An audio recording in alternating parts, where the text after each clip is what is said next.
Hey everybody, my name's Charles, and it's almost Christmas time, and I bet there's probably a bunch of people out there that are thinking either treating themselves or treating a loved one to a new VR headset, especially with the announcement of the Quest 3. So, let's open our present.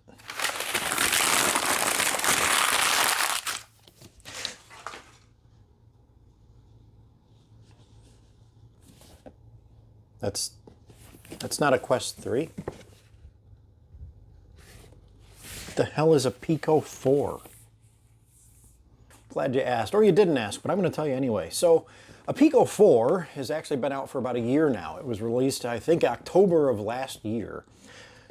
And this is what it looks like. Now, I've had mine since January. There's not a lot of information on these out there. You see it mentioned here and there. You see a lot more reviews of this from overseas, but it was never actually brought to North America. It wasn't over here. So there's a lot less knowledge of it and a lot less people searching for information on it. So yeah, why am I talking about something that's a year old when the Quest 3 was just released?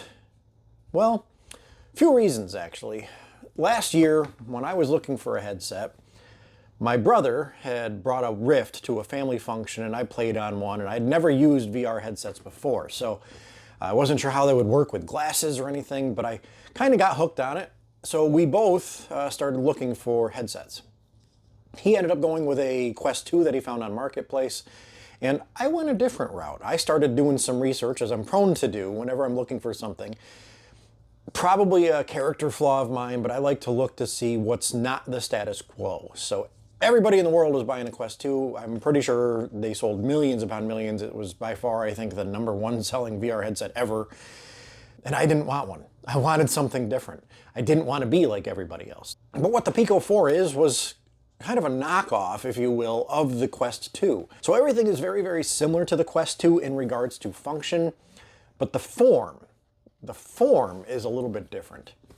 So the first thing you'll notice with the PICO 4 is that it's balanced, right? Now, obviously, you could hold any headset in a certain way and make it balanced, but what I'm trying to point out is the battery on this is back here.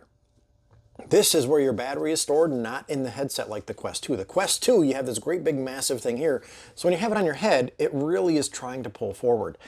The PICO 4, they kind of balanced it out a little bit better, and they put the extra weight of the battery in the back, so it really does feel very neutral on your head. Now, the downfall is you can't buy a replacement strap because it is all inclusive, but it works pretty well, and you can now buy external battery packs that actually mount to the back and plug into your port on the side here, your USB-C port for extra charging and that sort of thing. There's a lot of differences between the Quest and the PICO ecosystems and systems in general, so we're going to kind of touch on them as we go. But I just wanted to talk about the form on this. Functions pretty well there. The controllers, this is what the controllers look like. So instead of having a ring around the top, you have this kind of swooping design, and it means that you can actually get your hands a lot closer together before those rings start bashing into each other. Makes it really good for things like reloading a weapon and stuff like that.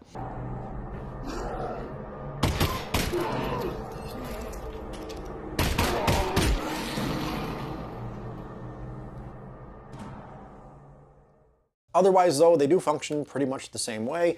In fact, a lot of ported over games still use the Quest 2 controllers as far as a reference guide when it comes to button binding. It's very comfortable as far as balance goes, although some people have said that the harder foam on here is a little bit harder to get used to in some cases. And it does come out, obviously, just like this.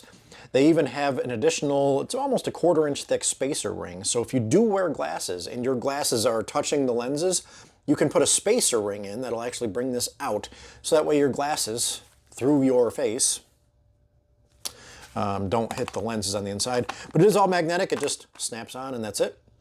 Everything else, so I haven't found any problems with comfort with it, with the exception of my nose gets a little bit pinched depending on where it's sitting on my head. But honestly, that's probably more on me not really dialing in my settings as far as that goes.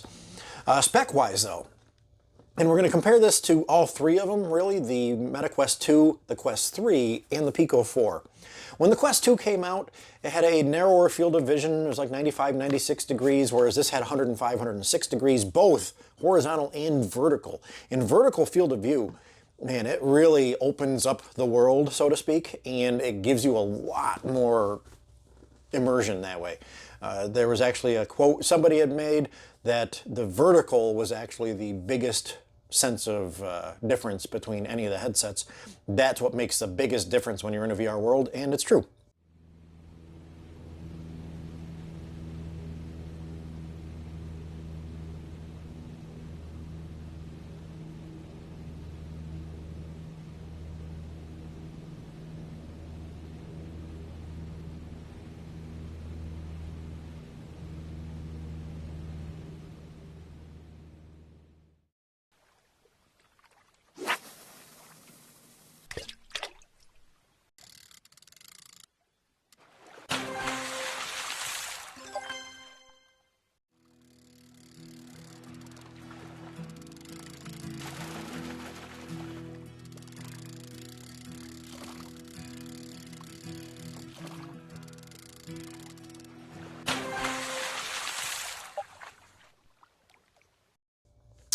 Otherwise though, the PICO 4 has pancake lenses, 2 of them inside its headset, whereas the Quest 2 did not. The Quest 2 had Fresnel lenses and they were a lower resolution, whereas this is 2160 per eye. The Quest 2 I think was 1920. So a little bit better lenses and a little bit higher quality, potentially at the cost of battery life, but I've really never had a battery life issue with it. So it seems to fit pretty well. They both run the same processor. The Quest 2 had 6 gigs of RAM, whereas the PICO 4 has 8. You could get them both in various onboard capacities. The one I bought is a 256 gig version. They do make a 128. Pricing wise on the PICO 4, right about now when I looked just the other day, you can get the 128 gig version for about 400 bucks. And the 256 is about 5. You can probably get them up and down 20 bucks either way, or sales, things like that. Now obviously the Quest 2 is no longer a new player, but you got the Quest 3 now. Now I want to shift focus to the Quest 3 because the PICO 4 took what the Quest 2 was, added some better lenses, some better balance, and then just kind of stole the UI and away you go. So you got a very Quest 2-like experience, but kind of a little bit better, at least in my opinion. The Quest 3 took what the PICO 4 did. The Quest 3 took PICO 4's tricks from Byte now, I think that's the parent company's name. Yes, they are the company that owns TikTok and things like that, so there are people that are very anti because of that. I've never had any issues with it. Just as a side note, they don't ask you to link all your social accounts or anything like that. You just sign up for an account and you're done. There's nothing else you have to worry about with that. I've never had it ask for permissions for anything. Like, it's never been an issue for me, but I can understand how some people might feel about that. But you might have other people that feel the same way about giving their information to Zuckerberg. So anyway, the Meta 3, they did what the PICO 4 did. They looked at what the PICO 4 did. Now, I don't know if this is actually true, but it seems like they looked at what PICO 4 had as an offering and said, let's make our Quest 2 like the PICO and make it a Quest 3. So when you look at everything on paper, the Quest 3 expanded your field of view, at least horizontally. Vertically, not quite so much, but they did expand it horizontally. They went to dual pancake lenses, slightly tiny bit higher resolution than the PICO 4. Same amount of RAM, you've got 8 gigs. But the biggest difference is they did upgrade their processor a little bit, so you have a little bit faster processor. They kept the original Meta design, so you still have the battery in the front end, so you are still a bit front heavy. I think the PICO 4 technically is still a heavier headset, but because it's so much more balanced, it doesn't feel heavy. And I think that's the key, it doesn't feel it. Whereas the Meta headsets, you have a lot dragging your head down. Now the other thing that the Quest 3 has done is they've done away with the rings altogether. Some people in testing so far have said that sometimes, depending on your lighting and your room setup, sometimes you can lose focus on your controllers from the headset. But overall, I don't think it's a big deal. So whereas the PICO 4 took what the Quest 2 was and improved upon it, the Quest 3 has taken what the PICO 4 is and has improved upon it. So let's give it a more direct comparison between the PICO 4 and the Quest 3, because those are the two that, if you were going to look for two headsets in the similar price point right now and you knew that the PICO 4 was available, those would be the two that you would be looking between. So on paper, they're very, very similar. They have dual pancake lenses, they've got very similar resolutions and battery life and RAM. The Quest 3 does have a better processor. We are a generation newer, so that might make it a little bit snappier for some people. But there are also some bigger differences between the two, so I kind of want to touch on those a little bit. By far the biggest difference between the two is the ecosystem. When you're buying into the Quest ecosystem from Meta, you've got all of that software development, all of those standalone games that are already out there that everybody knows and loves. For example, Beat Saber. You just download it right to the headset, no computer needed, done. You can go play it to your heart's content. Whereas the PICO has a growing, but not quite there yet, library of VR titles. And all the exclusive titles that the other headsets have, it doesn't have access to. That does not mean you can't play Beat Saber on a PICO 4. You need to stream it from a computer though. So that's how I play it. I actually have my gaming computer over here and I stream using virtual desktop to the headset wirelessly, and I have Beat Saber and a bunch of other games downloaded on my Steam library.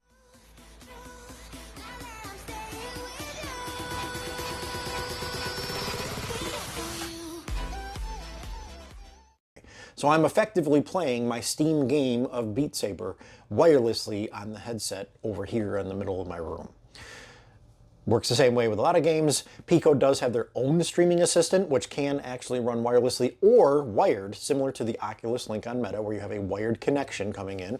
You can do the same thing on PICO. Now, there's some differences between virtual desktop and the streaming assistant. I'm not going to get into all that stuff right now.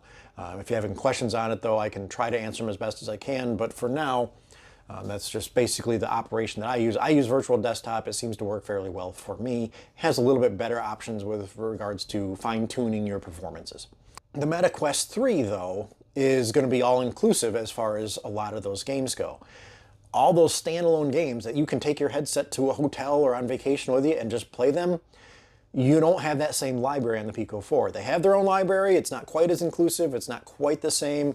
Meta has a lot more behind it, so you do have that going for you. Now, one little tiny hiccup that I had with the PICO 4, I don't know if it's the same now, but when I bought it last year, you can't buy the PICO account setup on your phone through the Play Store or the App Store because PICO wasn't launched here. So you do have to go download the APK, the app file, somewhere else, and then load it onto your phone. You basically plug your phone in a computer, copy and paste the file, and then install it on your phone like another app. There's plenty of how-tos on how to do that. I won't get into all that stuff, but it worked fine. It loaded just fine. Everything runs fine. It was not a big deal. In addition to that, the virtual desktop assistant, I did have to make sure that I bought it through the PICO store and not the Steam version. You do need to buy it from the PICO store. They have their own app store. You need to buy the virtual desktop through that versus buying it on Steam. If you buy it on Steam, it's not going to work on the phone, on the headset. The headset is basically an Android phone. You need to buy it there. Otherwise, though, I've had no other issues with it. You've got a marginally smaller library. Sometimes you have to do some workarounds with your PC to get games to work in the right way and stuff like that. But operation-wise, it's been almost flawless. Very rarely do I have any hiccups with anything. Any hiccups that I do have are generally on those faster-paced games like Beat Saber or games like that, and it's not the headset's fault. It's more mine and my wireless network here. I do not have a new Wi-Fi 6 router, so I'm limited in bandwidth capacity going from the computer to the headset. The computer is rocking that new 4080. It's not having a problem, but the wireless network that the PICO 4 is picking up on is just an old cheap wireless router, and it's only running at slower speed, so I'm only getting like 800 megabits per second as far as a link speed instead of 1.2. So that's more on me than the headset itself.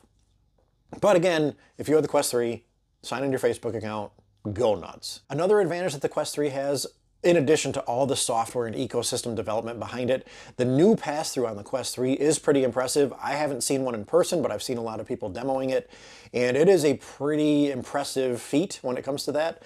Linus did a review on it not too long ago and did point out one thing. If the room is constantly having to redraw, you do get some lag in that. But overall, though, just watching the pass-through video, it is pretty impressive. Now, one thing that they've mentioned on some reviews for the PICO 4, and I just want to touch on it real quick, the PICO 4 does have a full color pass-through the same way. In the firmware updates that I've gotten recently, it has made the 3D effect of the pass-through much, much better than it used to be. It used to be like you were staring at like a flat 3D image, like it was really flattened out.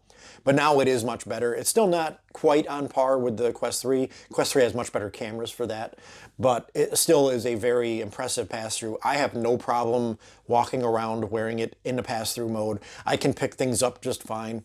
I can even, depending on my computer screen, I can even read my computer through the headset on the Pass or the PICO 4. And then the last big difference between them is price. The PICO 4 you can find for $400 or $500 if you want the 128 or 256 gigabyte versions. You can get them. They are available to order. You can even get them on Amazon. Amazon, Newegg, you have plenty of vendors that you can actually get the PICO 4 in the West, even though they're not officially sold here. The Quest 3, however, you're going to start at $500 for a 128 gigabyte model, and you're going to go to $650 if you want a 512. There's no in between. So it's either 128, 512 gigs, $500, $650 respectively. But the Quest 3, you are going to be saving a lot more locally on the headset because of the way the App Store works, and you're not going to need to rely on your computer. So again, you get to save them locally, but you might need that extra space, so you might be spending a little bit more on them. So at the end of the day, if you're looking to buy a VR headset for somebody as a gift, or maybe even for yourself, which one do you go with? Which one do you get? Do you buy the PICO 4, or do you go with the Quest 3, the brand new big boy? Well, it really depends on what you're doing. So if you're buying it for somebody else, I'm going to suggest the Quest 3 all day long.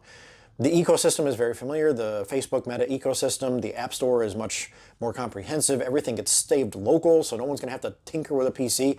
You don't even know if the person you're giving it to has a PC capable of running VR games from it to a headset. So in that regard, the Quest 3 is just a standalone headset. You don't need anything else. Just turn it on and go. And it makes it very easy that way. And especially if you don't know the person's situations as far as that goes, much safer option that way.